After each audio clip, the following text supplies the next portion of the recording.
जोरों की बारिश हो रही थी, बादल गरज रहे थे, बिजली चमक रही थी और पल भर के लिए परछाइयों के महल को रोशन कर रही थी। यह गांव के ऊपर एक पहाड़ी की चोटी पर खड़ा था। पत्थर और रहस्यों का एक विशालकाय ढांचा अंधेरे में डूबा हुआ। सदियों से यह खंडहर पड़ा था, एक भूले हुए युग का प्रमाण। गांव वाले इसके बारे में फुसफुसाहट में बात करते थे। परछाइयों का महल, रहस्य की जगह, डर की जगह। किंवदंतियां इसकी प्रेतवाधित दीवारों के बारे में फुसफुसाती थीं, इसकी दीवारों के भीतर फंसी आत्माओं के बारे में। वे कहते हैं कि वहां की परछाइयों में यादें थीं और कभी-कभी यादें वापस फुसफुसाती थीं। इतापुरेशी माबाशा थे। तीन दोस्त पहाड़ी की तलहटी में खड़े थे।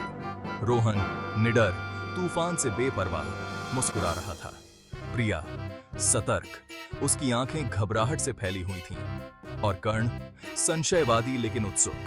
हिम्मत है तो अंदर चलो, रोहन ने चुनौती दी। उसकी आवाज लगभग हवा से दब गई। ये खतरनाक है। प्रिया हिचकिचाई। ये सब मनगढ़ंत बातें हैं, सिर्फ कहानियां। कर्ण ने कहा। उसकी निगाहें महल पर टिकी हुई थीं। लाफिंग। ओह, ये तो सिर्फ एक पत्थर था। गिगलिंग। हम तो डर के मारे भाग ही जाते। लाफिंग। हाँ, और हम सोच रहे थे कि यह कोई भूत है। तीनों हंसते हुए महल की ओर बढ़े। भाग 4। परछाइयों का आलिंगन। भारी ओक का दरवाजा खुल गया, मानो हार मानकर आह भरी हो। दोस्त अंदर दाखिल हुए। तूफान गायब हो गया था। सन्नाटा, भारी, अपेक्षा भरा सन्नाटा। सिर्फ उनकी अपनी सांसों की आवाज। रोहन ने एक माचिस जलाई, जिससे उनके चेहरे रोशन हो गए, उत्साह डर के साथ मिश्रित। वे महल के आलिंगन में और गहराई में चले गए। भाग 5। रहस्यों की भूल भुलैया। गलियारे उनके सामने फैले हुए थे। मुड़ते और घूमते हुए हर रास्ता और अधिक अंधेरे की ओर ले जाता था।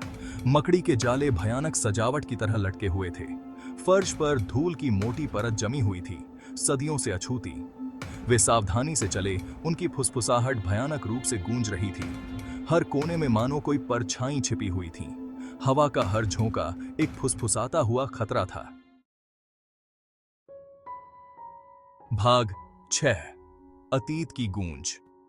वे एक छिपे हुए दरवाजे पर ठोकर मार गए, जो एक टेपेस्ट्री के पीछे छुपा हुआ था। यह खुल गया। एक छोटा धूल भरा कमरा दिखाई दिया। कलाकृतियां बिखरी पड़ी थीं। प्राचीन किताबें, एक जड़ाऊ मुखौटा, एक कलंकित चांदी का दर्पण। हवा भारी महसूस हुई, भूले हुए रहस्यों से लदी हुई। इसके पन्ने फट रहे थे, एक बीते युग की कहानियों को फुसफुसा रहे थे।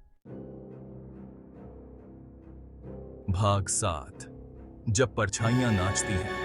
अचानक हवा के एक झोंके ने दरवाजा बंद कर दिया।